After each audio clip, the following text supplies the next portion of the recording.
Assalamualaikum warahmatullahi wabarakatuh. Selamat pagi, selamat sejahtera bagi kita semua. Pada hari ini saya Eriko Ardos Haragi, NIM 20320100012 akan menjawab lisan persoalan di dalam UAS PKN 2B yang diampu oleh Bapak dosen Syamsuddin Kalim. Oke, saya akan mulai. Pertanyaan yang pertama yang saya akan jawab adalah pelaksanaan demokrasi erat berkaitannya dengan masyarakat madani. Dan masyarakat madani merupakan faktor penunjang dari keberhasilan demokrasi. Mengapa demikian? Jelaskan pendapat saudara. Kita ambil dari sisi aspek demokrasi itu sendiri. Demokrasi itu adalah suatu hal yang biasanya digunakan oleh keberadaan masyarakat civil society yang biasanya itu memiliki peran yang berbeda-beda. Jadi jenis-jenis demokrasi pun berbeda-beda di seluruh wilayah dunia ini. Kalau kita bicara, Indonesia menerapkan demokrasi Pancasila yang mengemban suatu asas demokrasi tapi masih berdasarkan ideologi kita yaitu Pancasila. Di dalam hal itulah kita tahu bahwa ada beberapa hal yang berbeda. Ketika kita melihat bangsa Indonesia itu sendiri dengan demokrasi Pancasila, pasti ideologi yang didasari adalah Pancasila. Sedangkan kita lihat dulu apa itu masyarakat madani. Masyarakat madani adalah suatu upaya bagaimana masyarakat itu hidup dan juga kehidupan politik yang ada di masyarakat madani itu berbeda-beda juga. Seperti itu. Kehidupan politik dalam masyarakat madani yang berbeda-beda ini juga menjadi satu hal yang terkonsepsi gitu. Jadi mengapa kok masyarakat madani itu menjadi komponen terpenting dalam terbentuknya masyarakat yang berdemokrasi atau masyarakat demokrasi Indonesia misalkan? Karena dalam masyarakat madani itu demokrasi tidak sekedar kebebasan. Jadi ini penting juga. Demokrasi itu tidak hanya kita mengutarakan pendapat kita dan kita disetujui, tetapi kita harus juga menaati peraturan. Misalkan di Indonesia kan ada UUD 1945. Berarti maupun kita merupakan masyarakat madani dengan demokrasi, ingat demokrasi adalah kebebasan berpendapat atau demokratos. Maka dari itu kita harus memiliki pedoman. Ketika masyarakat madani juga memiliki prinsip yang baik karena dia juga bebas berpendapat tapi ada batasan gitu. Dan juga ada tujuan dari kebebasan berpendapat tersebut yaitu bersama-sama membangun dan memperjuangkan masyarakat untuk semakin sejahtera. Maka dari itu kunci dari demokrasi yang ditekankan di masyarakat madani adalah memiliki tujuan untuk masyarakat sejahtera, bukan untuk kepentingan satu oknum tertentu. Maka itu demokrasi yang baik adalah demokrasi yang terkonsumsi untuk kepentingan masyarakat sejahtera yang juga merupakan tujuan dari pembukaan Undang-Undang Negara kita 1945. Lalu yang kedua, di dalam masyarakat madani, demokrasi itu terintegrasi dari kelompok-kelompok eksklusif ke dalam masyarakat dengan kontak sosial dan aliansi sosial seperti itu dan menyebarkan kekuasaan sehingga kepentingan-kepentingan yang mendominasi dalam masyarakat dapat dikurangi oleh kekuatan-kekuatan yang lain. Jadi seperti ini bahwa adanya keseimbangan antara penguasa dan juga bukan penguasa, wakil rakyat dan rakyat. Jadi ini yang jelas harus kita pertimbangkan masyarakat madani memiliki konsep itu bahwa antara DPR atau lembaga eksekutif negara, lembaga legislatif dengan rakyat itu tidak memiliki kesetimpangan hak yang berbeda. Jadi ini juga contoh yang bagus dari masyarakat madani yang menerapkan konsep itu bagaimana adanya tidak ketimpangan di dalam susunan lembaga-lembaga negara dan juga berhubungan sebenarnya dengan demokrasi karena kan demokrasi juga pestanya adalah di pemilihan umum karena itu menentukan masa pemerintah selanjutnya lewat pemilihan umum yang disebut dengan pesta rakyat atau pesta demokrasi terbesar setiap 5 tahun sekali kalau di Indonesia seperti itu. Yang ketiga, ada suatu jalinan atau alur kepentingan-kepentingan individu dan negara karena keanggotaan organisasi volunteer mampu memberikan masukan-masukan. Nah, ini benar bahwa di masyarakat madani memiliki konsep bahwa organisasi seperti lembaga swadaya masyarakat LSM atau para relawan-relawan yang membentuk suatu organisasi yang sesuai dengan Pancasila atau Undang-Undang Dasar dapat memberikan kontribusi yang baik bagi perkembangan pemerintah. istilahnya di dalam pemerintahan kan selalu ada pro dan kontra, dan itu mesti menerapkan konsep demokrasi dengan berpendapat, melakukan kritik yang baik, yang positif, yang tidak menjatuhkan etis seseorang saja, tetapi lebih ke dalam melakukan kritik terhadap program kerja untuk lebih baik, bukan untuk menjatuhkan ya, tapi untuk lebih baik. Dan di masyarakat madani juga menerapkan konsep seperti itu, bahwa organisasi yang di luar pemerintahan, maksudnya di luar lembaga ya, yang tidak terlibat partai politik, misalnya relawan, volunteer, ataupun LSM, biasanya LSM kemanusiaan, LSM perekonomian, lembaga yang membantu pertanian, itu mampu untuk memberikan dampak yang positif bagi masyarakat tentunya, karena biasanya LSM lebih dekat dengan masyarakat karena lebih mengerti permasalahan yang ada, dan itu lebih memberikan dampak positif terhadap si pemerintahan gitu. Itu konsep masyarakat madani yang ketiga. Yang keempat, di dalam soal yang pertama ini, mengapa masyarakat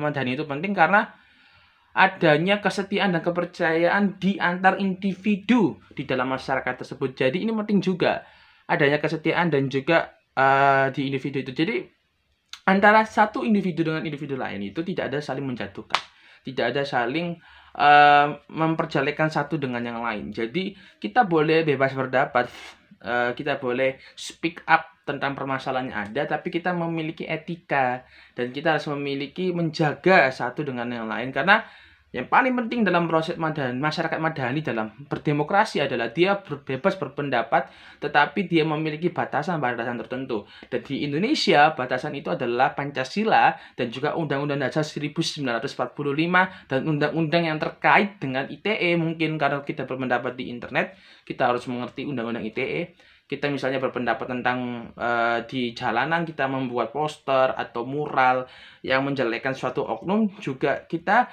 harus mengerti dan tahu tentang kode-kode etik di dalam hukum itu sendiri, seperti pencemaran nama baik, seperti tidak boleh menjelekkan satu institusi tanpa alasan tanpa adanya supremasi hukum dan sebagainya. Itu harus kita lakukan, tidak asal kritik, tapi kita harus juga cerdas, bijaksana. Dan mari kita contoh masyarakat madani, konsep masyarakat madani dalam berdemokrasi. Itu jawaban saya di nomor 1, bagaimana masyarakat madani ini penting banget bagi demokrasi, terutama konsep-konsepnya ya, karena itu membantu masyarakat banget, dan lebih ke kita masyarakat berjuang untuk masyarakat juga. Jadi makhluk sosial itu jelas-jelas terlihat di masyarakat madani ini. Jadi itulah jawaban nomor pertama dari UAS-PKN saya. Next, jawaban nomor 2, atau nomor yang akan saya jawab di jawaban nomor 2. Terima kasih. Oke, saya izin menjawab pertanyaan nomor 2 yang sesuai dengan nomor soal juga. Pelaksanaan demokrasi di Indonesia dari waktu ke waktu mengalami dinamika. Berikan pendapat saudara, bagaimana pelaksanaan demokrasi saat ini? Berikan evaluasi apa kekurangan dan apa kelebihan pelaksanaan demokrasi sampai saat ini. Oke, jadi yang pertama adalah berikan pendapat saudara bagaimana pelaksanaan demokrasi sampai saat ini. Pemilu terakhir adalah tahun 2019 gitu. 2019 lah. Pemilu terakhir saya kira pelaksanaan demokrasinya masih baik. Dan lebih terbuka secara perhitungan suara ya. Ini membahas tentang pemilu. Itu juga baik. Masih, dan juga perjalanan sidang MK pun terbuka. Pas tadi itu sidang MK putusan ya. Putusan itu terbuka juga, dan sampai berhari-hari, dan itu membuat rakyat juga tahu bahwa adanya kejujuran atau tidak dari sistem pemilu, dan itu terbuka. Oke. Dan itu baik. Saya anggap baik ya dari pemilu tahun 2019. Perjalanan menuju 2024 banyak sekali perjalanan demokrasi. Contoh aja di Kabupaten Gresik lah yang saya tinggali, terjadi adanya berapa calon? 2 calon untuk Bupati Gresik untuk periode saat ini dan terpilih. Perjalanan calon tersebut saya pikir masih bagus dalam kampanye, tidak ada menjatuhkan satu masalah dengan yang lain, dan lebih fokus ke masa yang bagaimana. Dan jelas banget bahwa sekarang pemimpin-pemimpin yang berdemokrasi yang pintar itu dia memanfaatkan teknologinya, dan akhirnya alhasil orang yang berhasil mentemakan teknologi itu berhasil merangkul anak muda untuk bergabung dalam pasukannya. Seperti itu. Dan itu terjadi di kota Gresik. Bagaimana proker atau program kerja yang dilakukan oleh para pemimpin yang mengandalkan teknologi sebagai implementasinya itu lebih dipilih di dalam pemilu kepala daerah tahun 2020 ya, 2021 karena terhalang Covid kan, baru ada pemilihan bupati lagi dan itu juga bagus.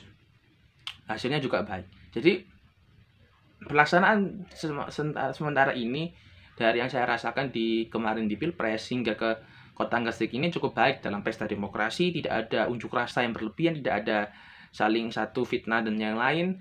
Karena saya lihat di akun-akun Instagram kedua pemimpin ini tidak ada saling menjatuhkan dan lebih mengaspekkan satu, yang satunya proker, yang satunya adalah tim sesnya. Jadi ini perbedaan bahwa sekarang orang lebih suka untuk tim ses untuk melihat proker. Jadi program kerja visi misi itu yang lebih dilihat oleh para kaum milenial seperti saya tentu saja, dan ternyata pengaruh kaum milenial dalam demokrasi ini jelas penting banget di dalam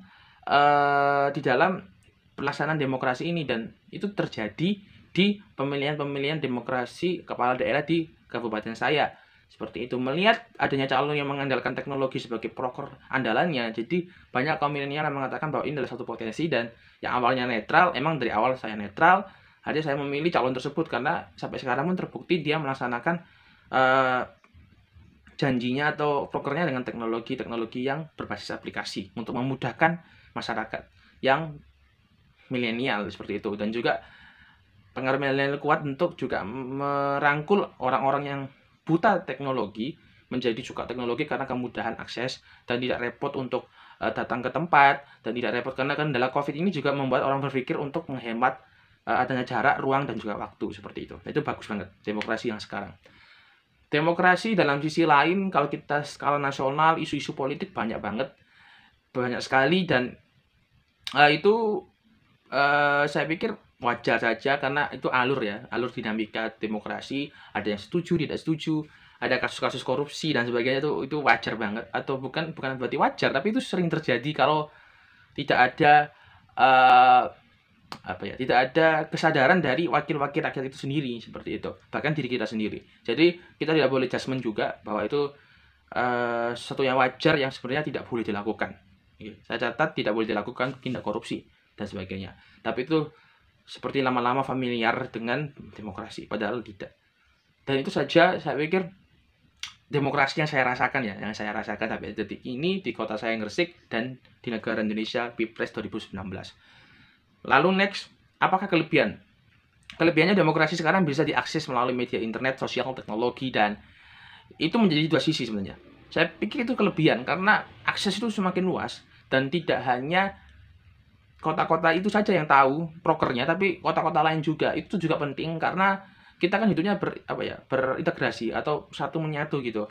Kalau kita tinggal aja di suatu kota yang kotanya maju banget gitu, sedangkan kota-kota yang sekitar kita itu tidak maju, itu juga penghalang bagaimana? Misalnya kita kota yang maju, kita ingin alur transportasi atau logistik untuk ke kota kita, pasti melewati kota-kota yang secara darat maupun laut juga masih ada di kota-kota.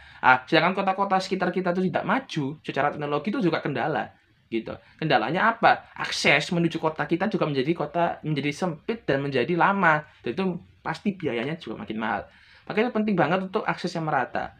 Saya pikir demokrasi itu secara hal positifnya adalah teknologi digunakan sebagai media demokrasi, tapi ada yang harus dilakukan, tidak asal berpendapat, tapi berpendapatlah sesuai dengan aturan yang ada, tidak menyinggung secara personal. Ini sangat tidak boleh menyinggung personality ya, secara fisik, menjelekkan fisik dan sebagainya, atau menjelekkan institusi tertentu tanpa adanya supremasi yang jelas, itu juga tidak boleh. Terus yang kedua, demokrasi yang sekarang itu lebih ke dalam program kerja yang saya rasakan. Jadi orang-orang yang berpolitik sekarang berpesta, dia benar-benar mempersiapkan untuk jangka panjang kalau dia benar-benar niat gitu. Yang ketiga, demokrasi yang sekarang itu lebih menekankan asas di mana itu adalah kekeluargaan. Terjelas bahwa banyak sekali antara salah satu calon dan calon lain itu kekeluargaannya luar biasa banget. Apapun mereka emang bukan bersaing ya, tapi mereka bukan berkompetisi juga. Mereka sama-sama ingin memperjuangkan rakyat. Mereka tidak ada apa ya, selisih paham gitu. Jadi itu bagus banget. Sekarang yang saya lihat saling damai, saling kekeluargaan, dan fokus ke dalam program kerja dan tim sukses masing-masing. Kekurangannya, saya pikir masih banyak orang yang melanggar tentang demokrasi berpendapat di internet. Jelas banget. Banyak banget orang-orang yang asal berpendapat, tidak tahu supremasi hukum, tidak tahu hukum yang jelas, dia asal berbicara, tentu merugikan orang lain yang paling terlihat. Merugikan orang yang tidak mengerti hukum. Dan juga menjelekkan satu institusi, dan akhirnya banyak orang-orang yang akhirnya kena UU ITE. Itu juga karena pengaruh teknologi, tapi secara negatif ya, kekurangan demokrasi.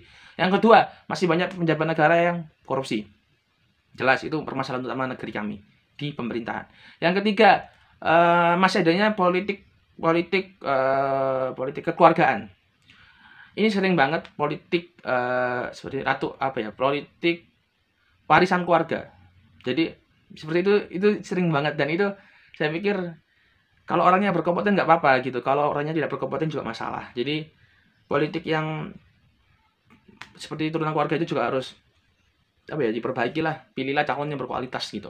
Yang keempat, yang terakhir ini, kekurangan demokrasi Indonesia ini adalah masih banyak permasalahan-permasalahan kemanusiaan yang lebih penting dibahas. Lingkungan, perempuan, hak tenaga kerja yang jarang banget dibahas di Indonesia. Malahan yang dibahas itu ya emang korupsi, bansos. Tetapi permasalahan-permasalahan kecil ya, seperti kasus pelecehan seksual, kasus sosial budaya, seperti perbatasan-perbatasan di wilayah Indonesia itu sering banget tidak dibahas, dan itu sebenarnya yang sekarang bisa menyerang kaum muda di Indonesia. Itu harus ditekankan bahwa pemerintah harus lebih ke benar ideologi, penting juga tentang ideologi kemanusiaan, perempuan, dan tentang nasionalisme di perbatasan. Itu saja. Nomor 2 menurut saya dampak demokrasi. Oke, selanjutnya saya akan menjawab nomor 3. Terima kasih. Nasionalis. Oke, baik, saya akan menjawab nomor 3, dan di soal juga nomor 3. Letak geografis Indonesia pada posisi silang dunia. Jumlah penduduk yang besar, masyarakat yang berbineka, dan akan membawa dampak bagi bahasa Indonesia. Jelaskan dampak tersebut jika dikaitkan dengan geostrategis. Oke. Pertama, Indonesia jelas ya. Indonesia berada di antara dua samudera, India Pasifik, dua benua Asia dan Australia, dan Indonesia merupakan bagian dari Asia Tenggara. Indonesia juga banyak perannya banget di geografis, dan juga banyak memiliki keanekaragaman pulau, bentuk, dan banyak selat. Yang penting di Indonesia juga menjadi perbatasan antara berbagai negara seperti Singapura dan Indonesia, dan banyak sekali yang ada di Indonesia seperti itu. Dengan letak strategis seperti ini Indonesia jelas banyak sekali akan dipengaruhi oleh budaya-budaya dari luar Indonesia, bahkan itu asing seperti itu. Mohon maaf tuh. Jadi yang pertama yang kita harus bahas adalah apa sih dampak dari letak yang strategis gitu. Dampak yang paling besar Indonesia adalah seperti akses kehidupan di antara Asia Australia. Dan Indonesia juga memiliki, karena terbentang berbagai macam pulau, pasti memiliki keanekaragaman budaya di dalam negeri itu sendiri yang sudah berbeda. Ingat ya, sudah berbeda dan memiliki keunikan masing-masing. Tetapi masih dalam semboyan Bhinneka Tunggal Ika dan Persatuan Indonesia kan, seperti itu. Dampak yang paling berbahaya saya pikir sebagai geostrategis yang pertama, sulitnya menjaga di wilayah-wilayah perbatasan Indonesia sampai ke ujung barat, ujung timur. Itu sangat sulit ya, saya pikir. Kalau ujung barat, ujung timur nggak terlalu. Ujung timur ya, ujung timur Papua, Provinsi Papua Irian Jaya, provinsi-provinsi Maluku, Sulawesi, Kalimantan itu rentan banget dengan negara-negara tetangga, atau munculnya suatu kudeta, seperti adanya OPM di Papua, seperti adanya pas itu gerakan Sulut Merdeka, seperti adanya gerakan di Aceh, GAM. Itu bisa saja terjadi loh, sangat bisa terjadi di Indonesia, maupun dalam situasi Indonesia sekarang sudah ada teknologi canggih. Bahkan karena teknologi canggih itu bisa jaga oknum-oknum yang tertentu bisa memanfaatkan komunitas tersebut untuk pisah dari Indonesia. Bisa saja. Itu yang harus dikuatkan, perbatasan-perbatasan. Yang pertama ya. Yang kedua, soal narkoba. Narkoba dan barang-barang yang ilegal selain narkoba.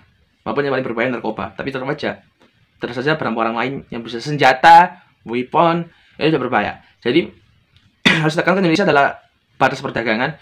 Pasti barang Indonesia atau bagasi kargonya ada di Indonesia, mampir di Indonesia atau rehat di Indonesia. Dan itu juga harus penting ya. Bahan bakar juga diperjualbelikan loh secara ilegal terkadang. Itu harus diperhatikan. Pertama, perbatasan. Yang kedua, narkotika dan juga barang ilegal lainnya yang bisa jadi ladang bisnis yang menguntungkan suatu oknum tertentu dan menjebak dan bahkan bisa merusak generasi muda. Contohnya adalah narkotika. Di Indonesia mudah banget dapat narkotika kalau kita punya channel. Nah, itu yang berbahaya. Karena Indonesia letaknya strategis secara umum ya, gitu. Yang ketiga,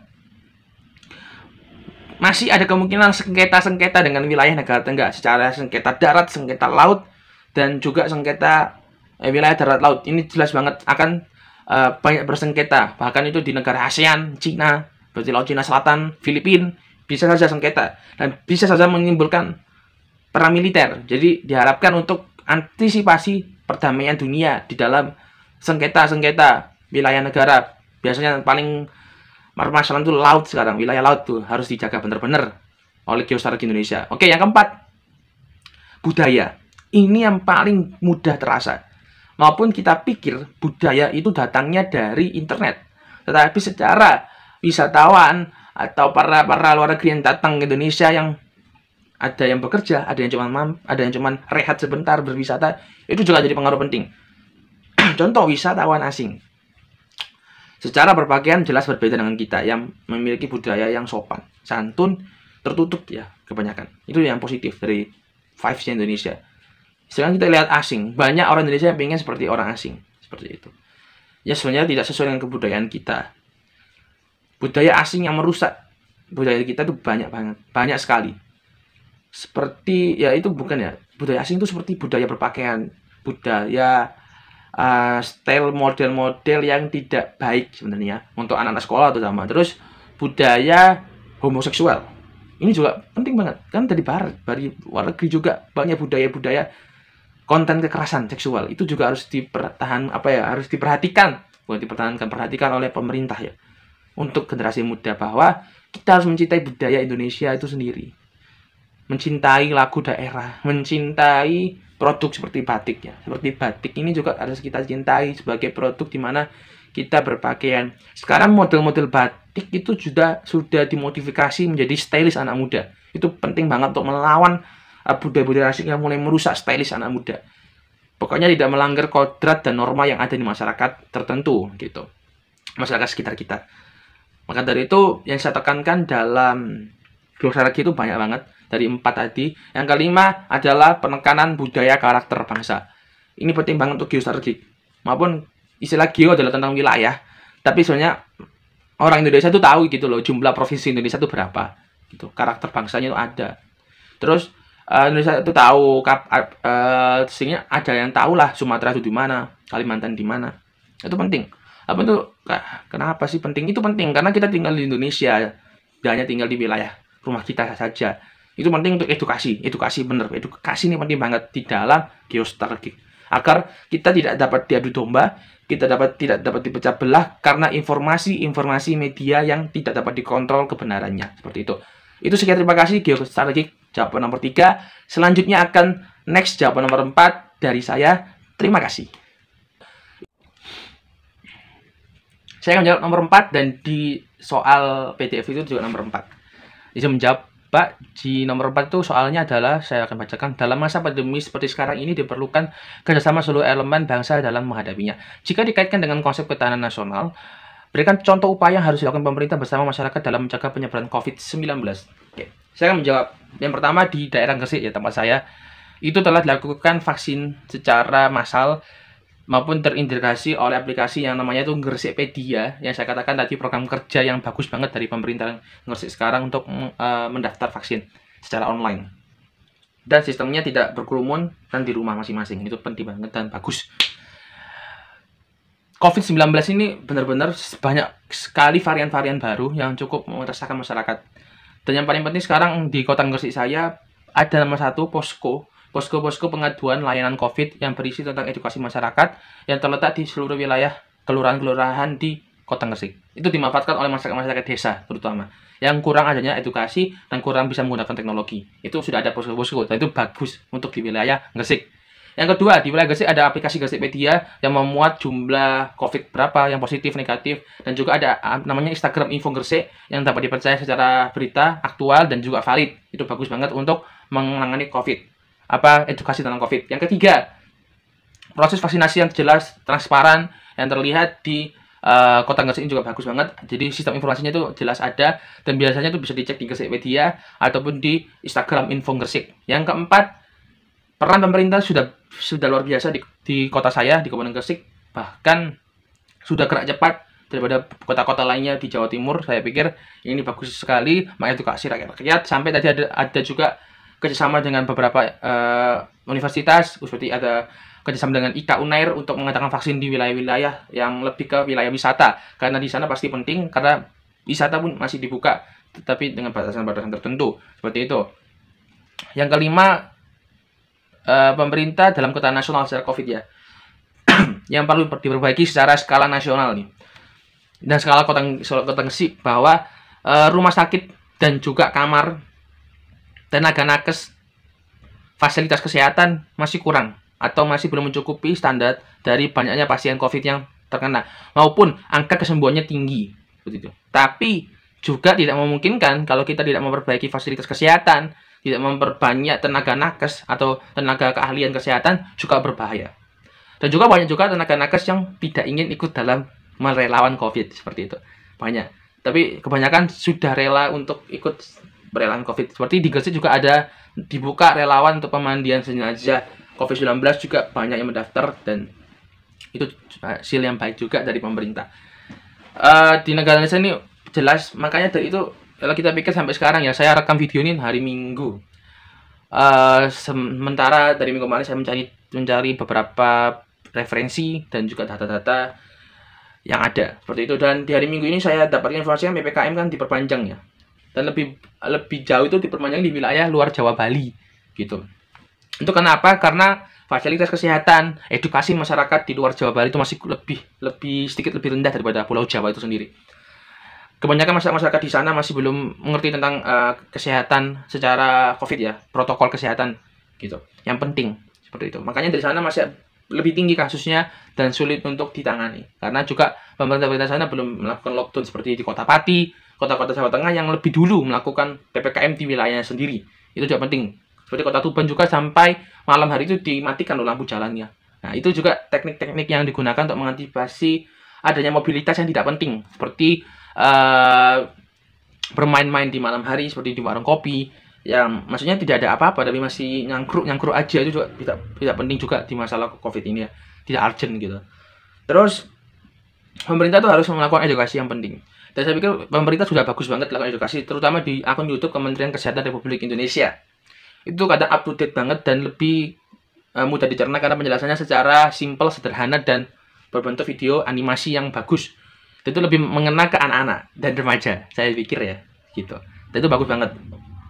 Dan di TikTok ada TikTok Kementerian Republik Indonesia atau Kemenkes RI. Ini bagus juga. Di dalam TikTok ini mereka membuat video-video yang juga hampir trending sama dengan masyarakat dan juga itu diterima masyarakat hingga masuk ke FYP atau trending di Twitter. Contohnya adalah trending untuk vaksinasi itu tidak berbahaya. Halnya karena trending itu banyak masyarakat yang sadar, yang awalnya tidak mengerti edukasi yang secara, kan banyak orang itu males untuk edukasi secara formal. Ada yang senangnya edukasi secara lucu-lucuan atau secara apa ya, bercanda lah gitu. Dan itu cocok dan sudah dilakukan oleh Kemenkes RI. Dari TikTok, Instagram yang up to date, YouTube yang juga bagus video-video animasinya atau video-video secara asli seperti itu, sudah bagus pemerintah dalam memanfaatkan media sosial. Di Twitter banyak juga dokter-dokter yang juga tenaga kesehatan itu bagus banget dalam menerangkan tentang COVID.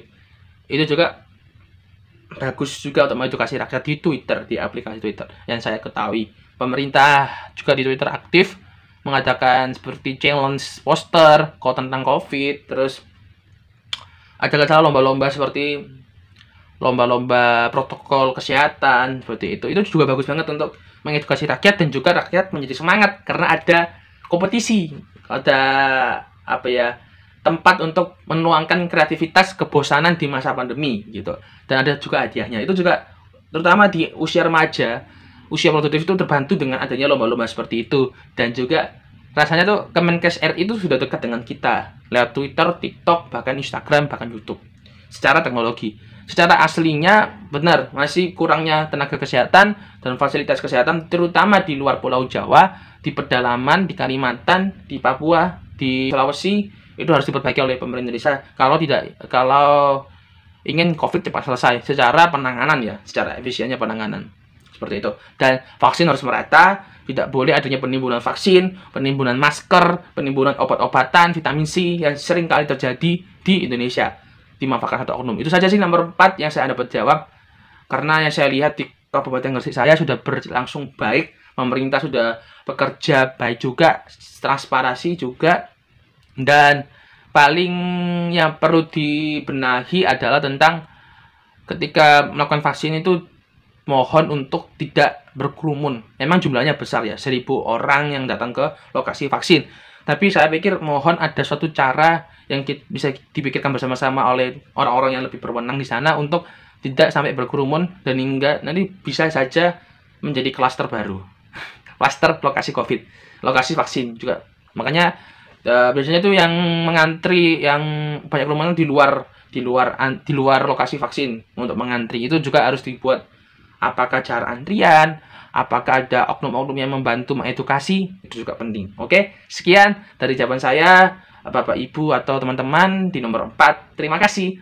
Next adalah jawaban nomor 5. Oke, saya izin menjawab. Saya akan menjawab pertanyaan nomor 5, dan di PDF soal juga nomor 5. Adalah tentang jelaskan elemen-elemen penting Trigatra dan Pancagatra dalam pelaksanaan ketahanan nasional dan bagaimana upaya dalam menghadapi globalisasi budaya. Jadi, pertama adalah jelaskan elemen-elemennya dulu. Jadi, Trigatra dan Pancagatra adalah suatu aspek penting nih, teman-teman. Jadi, teman-teman harus mengerti bahwa di dalam negeri kita Indonesia, atau kita wawasan kita tentang negeri Indonesia itu, bahwa Trigatra dan Pancagatra itu aspek penting karena memuat suatu konsepsi tentang berbangsa dan bernegara. Jadi di aspek yang pertama kita akan bahas adalah aspek Trigatra.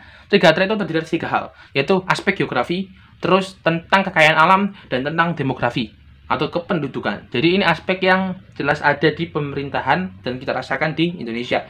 Yang kedua adalah aspek Pancagatra. Jadi ada Pancagatra yang terdiri atas 5 aspek, yaitu politik, ekonomi, sosial, budaya, jadi 1, aspek pertahanan, keamanan. Jadi itu yang ada di Indonesia tentang Tripatra dan Trigatra dan Pancagatra. Oke, ada masalah di kamera. Saya benarkan dulu sebentar. Oke, saya mulai lagi. Jadi penjelasan tentang aspek Trigatra yaitu tentang geografi atau tentang letak Indonesia. Jadi Indonesia juga memiliki letak posisi geografi, kalau tidak salah adalah 6 LU, 11 LS, 95 dan 144 BUBT. Seperti itu. Dan Indonesia juga terletak di persilangan 2 benua dan 2 samudra, benua Asia Australia, Samudra Hindia Pasifik, dan juga termasuk dalam negara Asia Tenggara atau bagian Asia Tenggara, masuk juga anggota ASEAN. Dan letak geografi Indonesia terdiri berbagai iklim yang berdasarkan juga ada iklim secara wilayah. Secara letak geografi Indonesia juga memiliki banyak sungai, gunung, bahkan juga memiliki keanekaragaman hayati. Secara hutan, Indonesia juga banyak banget hutan-hutannya yang memiliki ekosistem pohon yang variatif. Dan Indonesia juga dalam secara geografi juga memiliki banyak kars atau geostruktur, seperti banyaknya cadangan-cadangan minyak, cadangan-cadangan pertambangan yang juga bisa diolah. Seperti sekarang ada di Riau, Blokan Riau, ada juga di Papua, tepatnya di Freeport. Itu juga akses tambang dan geostruktur di situ banyak banget secara letak geografi ya. Yang kedua adalah kekayaan alam. Kalau kita aspek kekayaan alam juga berhubungan dengan geografi itu sendiri, karena adanya pengaruh geografi itulah yang menyebabkan adanya kekayaan alam. Jadi kekayaan alam Indonesia banyak banget, dari secara nabati, secara di dalam bumi kita, panas bumi kita juga ada, perkembangan pembangkit listrik macam-macam, ada pembangkit listrik tenaga air, tenaga angin, bahkan tenaga ombak juga ada juga tenaga yang baru itu tenaga apa ya? Ada di tenaga arus pantai juga ada. Itu dikembangkan sekali oleh pemerintahan di Indonesia sekarang. Lalu ada demografi. Indonesia akan mencapai bonus demografi tahun 2045 dan itu dikatakan disebut Indonesia emas. Di mana angka produktivitas bangsa itu akan menjadi angka di mana bangsa itu pecah atau bangsa itu umur yang produktif itu melebar banget dan cenderung maksimum. Jadi umur yang produktif seperti kita ini nanti akan meledak di tahun 2045. Dan itulah ditakutkan dan juga harus dimanfaatkan. Sebenarnya lebih ke dimanfaatkan ya, bukan ditakutkan. Dimanfaatkannya mengapa? Bahwa ketika adanya ledakan usia produktif, Indonesia telah siap menghadapi peradaban teknologi dan juga revolusi industri. Jadi itu harus ditekankan kepada masyarakat. Lalu yang kelima, ada aspek Pancagatra. Yang pertama ideologi. Ideologi jelas ya. Ideologi itu lebih ke dalam ideologi kita Pancasila, terus ada politik, terus ada ekonomi, sosial, budaya, pertahanan. Seperti itu. Ekonomi, sosial, budaya, pertahanan jelas ya, udah apalan ya, sudah apal banget lah tentang itu, bahwa perekonomian kita tumbuh 7%. Dan itu pertumbuhan 7%, tapi masih banyak juga kesenjangan perekonomian yang ada. Itu juga harus dipertahankan oleh pemerintahan. Terus juga ada tenaga sosial budaya yang kita akan bahas. Jadi pengaruh globalisasi itu kuat banget dan ada unsur-unsur Trigatra dan Pancagatra yang di sana yang bisa mendukung menghadapi pengaruh globalisasi budaya. Yang pertama, semua itu berdasar dari moral dan nilai keagamaan orang tersebut. Ya, kita garis besarkan gitu. Moral itu penting banget bersama nilai keagamaan. Itu dasar untuk menetralisir atau selektif dalam memilih kebudayaan. Maupun ada pengaruh budaya asing. Ketika kita memiliki keagamaan seperti saya, contohnya saya beragama Kristen. Saya juga tidak ada aturan di agama saya untuk berpakaian sopan santun. Ada aturan di saya untuk tidak berbicara berbicara kotor, kasar gitu. Terus ada juga di agama saya tidak boleh minuman keras. Seperti itu. Itu juga teristimati karena kita dalam diajarkan agama pasti semuanya berbuat kebaikan. Pasti dari situ bisa menghindari budaya-budaya asing yang negatif, seperti homoseksual, seperti pengaruh budaya asing itu apa ya? Berbicara kotor juga pengaruh budaya asing nggak sih? Ya, pengaruh budaya asing jelas. Seperti itu, berpacaran secara terbuka di depan umum gitu kan. Itu juga tidak baik loh secara norma ya. Nah, ada norma masyarakat ini juga harus kita perhatikan. Yang kedua, pasti kita hidup itu bersama-sama. Yang kedua ini, kita pasti butuh sosialisasi atau interaksi sosial, gitu kan. Karena adanya interaksi sosial ini bisa diwujudkan persatuan. Maka dari itu persatuan itu penting di dalam masyarakat di globalisasi budaya. Lalu yang ketiga, sudah saya katakan dari tadi bahwa media teknologi adalah yang terpenting dalam menghadapi globalisasi budaya. Melalui Trigatra, Pancagatra yang kita miliki, itu bisa dimanfaatkan sebagai akses perkembangan teknologi dan untuk menahan globalisasi budaya. Contohnya ya, di setiap hari itu ada suatu lomba-lomba yang temanya itu nasionalisme banget. Gak hanya di 17 Agustus ya. Ada suatu lembaga-lembaga negara. Contohnya itu, kalau nggak salah, tentang lomba Power Gen PLN. Itu contohnya adalah tentang peran Indonesia menghadapi SGDS gitu. Itu penting banget. Itu Indonesia kan. Jadi bagaimana anak muda itu berpikir untuk Indonesia. Maka dari itu dia akan cinta Indonesia karena dia berpikir untuk Indonesia. Terus ada juga lomba yang bagus itu tentang peran anak muda Indonesia melakukan inovasi di masa pandemi. Kebanyakan lomba-lomba esai, pekan ilmiah. Itu mesti hubungannya dengan after pandemi, apa teknologi yang kita gunakan. Itu penting banget. Jadi, karena kita tahu bahwa anak Indonesia itu pintar-pintar, cerdas, dan menciptakan produk asli Indonesia ini penting banget lewat inovasi-inovasi tersebut. Dan juga ada pemakaian batik.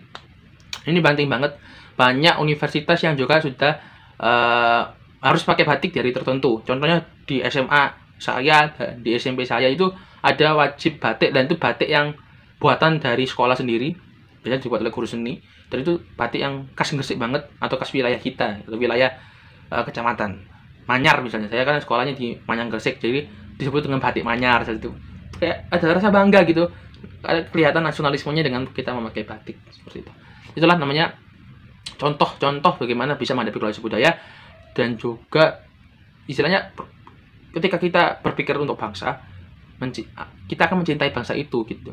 Ketika kita berpikir untuk bangsa Indonesia, bahkan di bidang apapun itu, teknologi, sosial, budaya, untuk kepentingan Indonesia, pasti kita akan mencintai Indonesia dan menjaga kebudayaan nasional itu sendiri, seperti itu. Dan itu menurut saya jawaban saya dari nomor 1 sampai 5, dan mohon maaf jika terjadi kekurangan. Ini 5 jawaban saya yang sesuai dengan urutan juga di PDF. Dan mungkin juga saya akan membahas sedikit cuplikan-cuplikan di 3 soal yang tersisa. Kayak saya ingin membahas saja gitu, cuplikan-cuplikan aja jawabannya yang saya pahami gitu. Terima kasih Bapak Ibu dan juga teman-teman yang menyaksikan video ini. Next, penutup. Oke, saya akan sedikit meringkas saja lah jawaban nomor 78 yang terakhir, 678 lah, tentang korupsi ya. Korupsi itu kejahatan luar biasa, karena kejahatan luar biasa karena benar-benar menghancurkan pemerintahan itu sendiri dan merugikan masyarakat yang ada di bawahnya. Terus stigma negatif, dampaknya itu stigma negatif kepada para pemimpin-pemimpin wakil rakyat. Bahkan kalau bisa dibilang setiap pemilu itu pasti ada stigma bahwa setiap wakil rakyat yang akan menjabat itu pasti akan korupsi. Stigma negatif ini yang terus melekat di masyarakat hingga sekarang. Terjelaskan para mahasiswa itu hanya bisa mengedukasi orang-orang di sekitar bahwa memilih ketika melakukan pesta demokrasi itu penting daripada golput, dan pasti ada dampak positif lah ketika kita memilih. Hak suara kita tidak bisa dimanfaatkan oleh oknum lain, hak suara kita tidak bisa disalahgunakan, seperti itu. Dan para mahasiswa itu tidak asal demo, mahasiswa juga harus juga tidak korupsi. Misalnya mahasiswa itu harus jujur juga dalam perkuliahannya, tidak mencontek, tidak melakukan korupsi seperti di dana kepanitiaan. Sejak kuliah itu harus ditekankan kejujuran juga dalam membina organisasi di perkuliahan itu sendiri. Itu yang paling penting daripada kita demo-demo merusak. Kita harus kembangkan ke diri kita sendiri. Perilaku kejujuran itu ditanamkan sejak perkuliahan, bagaimana kita memanage diri kita dan juga organisasi yang kita jalani. Dan demo itu penting juga, karena itu seperti kayak demonstrasi kan, tapi terus juga sesuai dengan peraturan, tidak merusak dan tidak dapat dipengaruhi orang lain. Dan yang paling penting, apakah pendidikan anti korupsi itu bisa pendapat saudara untuk menawarkan strategi pendidikan anti korupsi yang menurut Anda efektif? Apa ya, saya bukan tenaga pendidik, saya hanya mahasiswa, tapi saya melihat itu sebenarnya pendidikan anti korupsi itu bisa dioptimalkan sejak TK atau sejak dasar banget, tentang kejujuran adalah utama. Dari dulu saya lihat bahwa orang itu lebih takut nilainya jelek karena akan dimarahi ketika jujur, ketika kita mengerjakan ujian dengan jujur, seperti itu. Disitulah anak-anak aja mulai melakukan 1000 cara untuk nilainya bagus, dari mencontek, dari membeli kunci jawaban misalnya.